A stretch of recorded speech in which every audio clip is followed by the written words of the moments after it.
សេចក្តីប្រកាសព័ត៌មានរដ្ឋលេខាធិការដ្ឋានកិច្ចការព្រំដែនមានកិត្តិយសសូមជម្រាបជូនជនរួមជាតិនិងសាធារណជនជាតិអន្តរជាតិទាំងអស់ឲ្យបានជ្រាបថាកិច្ចប្រជុំពិសេសរបស់គណៈកម្មការចម្រុះខណ្ឌសីមាព្រំដែនគោក JBC កម្ពុជាថៃដែលកម្ពុជាបានស្នើរៀបចំឡើងនៅសប្តាហ៍ទី2ឬសប្តាហ៍ទី3ខែមករាឆ្នាំ2026នៅខេត្តសៀមរាបត្រូវបានភាគីថៃឆ្លើយតបនិងស្នើលើកពេលសារជាថ្មីជាលើកទី2ដោយលើកហេតុផលរងចាំនីតិវិធីផ្ទៃក្នុងដើម្បីតែងតាំងសមាជិកថ្មីនៃគណៈកម្មការ JBC ភាគីថៃបន្ទាប់ពីគណៈរដ្ឋមន្ត្រីថៃថ្មីត្រូវបានបង្កើតឡើងក្រោយការបោះឆ្នោតសភានៅដើមខែកុម្ភៈនាពេលខាងមុខក្នុងអំឡុងពេលរងចាំកិច្ចប្រជុំពិសេសរបស់គណៈកម្មការ JBC នាពេលខាងមុខនិងដើម្បីពន្លឿនការអនុវត្តការងារលើដីជាក់ស្ដែងដែលបានឯកភាពគ្នានាពេលកន្លងមកស្របតាមខ្លឹមសារនៃកំណត់ហេតុកិច្ចប្រជុំពិសេសរបស់គណៈកម្មការ JBC កម្ពុជាថៃចុះថ្ងៃទី22ខែតុលាឆ្នាំ2025នៅខេត្តច័ន្ទបុរីភាគីកម្ពុជាបានស្នើសារជាថ្មីទៅភាគីថៃតាមរយៈកំណត់ទូតចុះថ្ងៃទី13ខែមករាឆ្នាំ2026ដែលមានខ្លឹមសារដូចខាងក្រោម 1. ស្នើចាត់បញ្ជូនក្រុមវាស់វែងចម្រុះ Joint Survey Team នៃភាគីទាំងពីរចុះលើដីជាក់ស្ដែងឡើងវិញដើម្បីបន្តអនុវត្តការងារបោះបង្គោលបណ្ដោះអាសន្ននៅកំណាត់ខ្សែព្រំដែនចន្លោះបង្គោលលេខ42-47និងបង្គោលលេខ52-59នៅកាលបរិច្ឆេទសមស្របណាមួយចន្លោះពីថ្ងៃទី19ដល់ថ្ងៃទី23ខែមករាឆ្នាំ2026ក្រុមវាស់វែងចម្រុះនៃភាគីទាំងពីរនឹងធ្វើការទំនាក់ទំនងគ្នាផ្ទាល់ដើម្បីកំណត់ពេលវេលានិងទីតាំងជាក់លាក់នៃការចុះលើដីជាក់ស្ដែងសូមគូបញ្ជាក់ផងដែរថាក្រុមវាស់វែងចម្រុះនៃភាគីទាំងពីរកម្ពុជាថៃបានចាប់ផ្ដើមធ្វើការវាស់វែងនិងបោះបង្គោលបណ្ដោះអាសន្ននៅកំណាត់ខ្សែព្រំដែនចន្លោះបង្គោលលេខ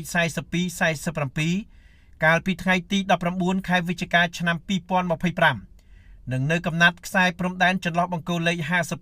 52-59កាលពីថ្ងៃទី8ខែវិច្ឆិកាឆ្នាំ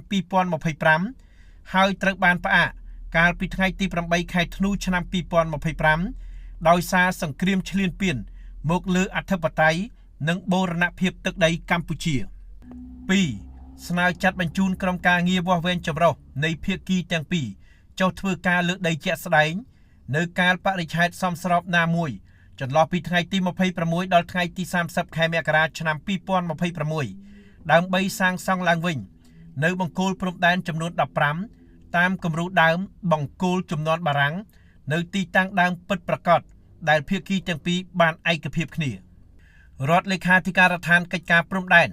សូមគូបញ្ជាក់ឡើងវិញថាការចាត់បញ្ជូនក្រុមវាស់វែងចម្រុះដើម្បីបន្តចុះធ្វើការលើដីជាក់ស្ដែងនេះគឺធ្វើឡើងស្របតាមនីតិវិធីនិងបែបបទការងារ Technical Instruction ដែលបានឯកភាពគ្នានិងស្របតាមខ្លឹមសារនៃកំណត់ហេតុកិច្ចប្រជុំពិសេសរបស់គណៈកម្មការ JBC កម្ពុជាថៃចុះថ្ងៃទី22ខែតុលាឆ្នាំ2025នៅខេត្តច័ន្ទបុរីនាពេលកន្លងមកក្នុងស្មារតីនេះនាយករដ្ឋមន្ត្រីថៃឯកឧត្តមអនុទីនច័ន្ទវីរៈកុលក៏បានលើកឡើងកាលពីថ្ងៃទី5ខែមករាឆ្នាំ2026ដោយមានចុះផ្សាយក្នុងសារព័ត៌មាន The Nation Thailand ថាក្នុងអំឡុងពេលរដ្ឋាភិបាលចាំផ្ទះកិច្ចប្រជុំរបស់គណៈកម្មការ JBC កម្ពុជាថៃមិនអាចធ្វើបានទេដោយហេតុថាអាណត្តិរបស់ប្រធានគណៈកម្មការ JBC បានបញ្ចប់ជាមួយនឹងអាណត្តិរបស់រដ្ឋាភិបាលទៅហើយប៉ុន្តែក្រុមការងារកម្រិតបច្ចេកទេសនៅបន្តអនុវត្តការងាររបស់ខ្លួនដដែលឆ្លៀតក្នុងឱកាសនេះរដ្ឋលេខាធិការដ្ឋានកិច្ចការព្រំដែនសូមបញ្ជាក់ជូនសារជាថ្មីដល់ជនរួមជាតិនិងសាធារណជនជាតិអន្តរជាតិទាំងអស់ឲ្យបានជ្រាបថា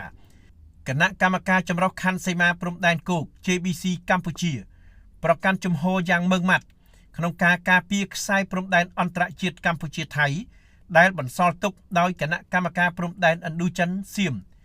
ដោយគោរពគោលការណ៍ច្បាប់អន្តរជាតិគ គោលការណ៍ខ្សែព្រំដែនមិនកែប្រែ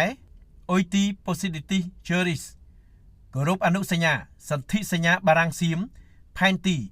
និងកំណត់ហេតុបោះបង្គោលព្រំដែនរបស់គណៈកម្មការបោះបង្គោលព្រំដែនឥណ្ឌូចិនសៀមព្រមទាំងកិច្ចព្រមព្រៀងនិងឯកសារពាក់ព័ន្ធនានាដែលភាគីទាំងពីរបានឯកភាពគ្នានាពេលកន្លងមកក្នុងន័យនេះគណៈកម្មការចម្រុះខណ្ឌសីមាព្រំដែនគោក JBC កម្ពុជានឹងបន្តអនុវត្តការងារវាស់វែងនិងខណ្ឌសីមាព្រំដែនឲ្យបានឆាប់បំផុតជាមួយគណៈកម្មការចម្រុះខណ្ឌសីមាព្រំដែនគោក JBC ថៃដើម្បីសម្រេចបាននៅសន្តិភាពយូរអង្វែងតាមបណ្ដោយព្រំដែននិងមិនទទួលស្គាល់នៅការកែប្រែខ្សែព្រំដែនណាមួយដែលកើតចេញពីការប្រើប្រាស់កម្លាំងរដ្ឋលេខាធិការដ្ឋានកិច្ចការព្រំដែនសូមអំពាវនាវដល់ជនរួមជាតិនិងសាធារណជនទាំងអស់មេត្តាជឿទុកចិត្តលើរាជរដ្ឋាភិបាលកម្ពុជានិងគណៈកម្មការចម្រុះខណ្ឌសីមាព្រំដែនគោក JBC កម្ពុជា